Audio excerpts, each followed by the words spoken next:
तकरीबन 10% महिलाओं में मेनोपॉज यानी कि मासिक बंद हो जाने के बाद ब्लीडिंग होती है। नमस्कार, I am doctor Kanika Batra Modi और आज हम बात करेंगे पोस्ट मेनोपॉजल ब्लीडिंग के बारे में। मेनोपॉज एक ऐसी स्टेज होती है महिला के जीवन में जिसके अंदर हॉर्मोन्स जो होते हैं हमारे ईस्ट्रोजन और प्रोजेस्टेरोन वह गिर जाते हैं और मासिक आना बंद हो जाता है। जब 1 वर्ष तक ब्लीडिंग नहीं होती है तो इसको ऑफिशियली मेनोपॉज कहा जाता है। इसकी उम्र वेरिएबल हो सकती है, 45 से लेकर कि 55 तक मेनोपॉज की कंडीशन आ सकती है। अब क्या कारण होते हैं पोस्ट मेनोपॉजल ब्लीडिंग के?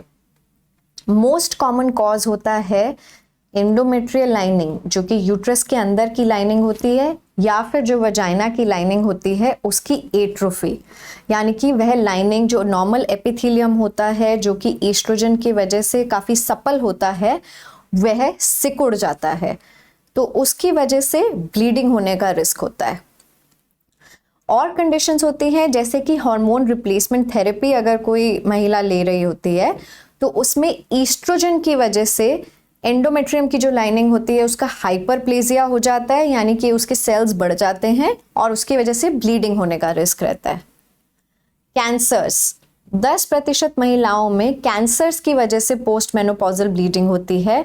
इसीलिए किसी भी महिला को कभी भी पोस्ट मेनोपॉजल ब्लीडिंग होए आपको एक हेल्थ केयर प्रोवाइडर के पास जाना बहुत ज़रूरी है, कि चाहे ये 10% महिलाओं में ही होता है पर इसको रूल आउट करना इज़ वेरी वेरी इंपॉर्टेंट। फिर यूट्रस के अंदर कुछ पॉलिप्स होते हैं जो कि नॉर्मल ग्रोथ होती है, उसकी वजह से भी पोस्ट मेनोपॉजल ब्लीडिंग हो सकती है। एंडोमेट्रियल हाइपरप्लेजिया के काफ़ी और कारण भी हो सकते हैं।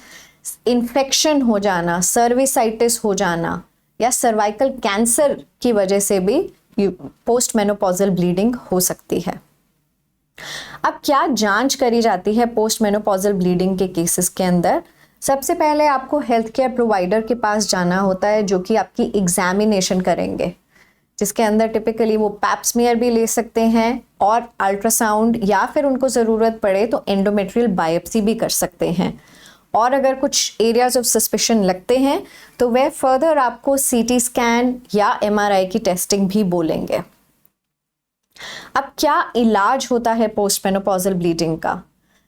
अगर तो इन्फेक्शन की वजह से पोस्ट मेनोपॉजल ब्लीडिंग हो रही होती है तो इसके लिए केवल एंटीबायोटिक्स का एक कोर्स दिया जा सकता है और दोबारा से आपको देखा जा सकता है। मोस्ट ऑफ द टाइम्स ये ब्लीडिंग सेटल हो जाती है। अगर एट्रोफी यानी कि लाइनिंग सिकुड़ जाने की वजह से करा जाता है तो इसके लिए शॉर्ट कोर्स ईस्ट्रोजन थेरेपी भी दी जा सकती है।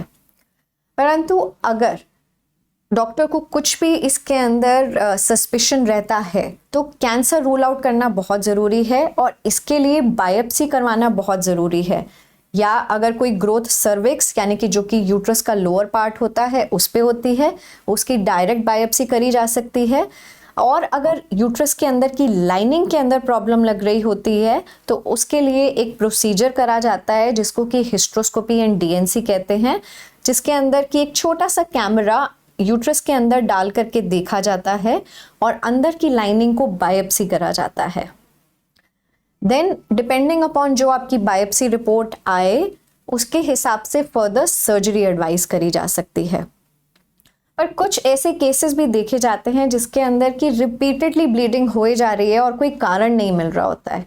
So this is a very debatable condition and most of us हम लोग विल बी कंफर्टेबल अगर ऐसे केसेस के अंदर भी सर्जिकल अप्रोच ली जाए तो।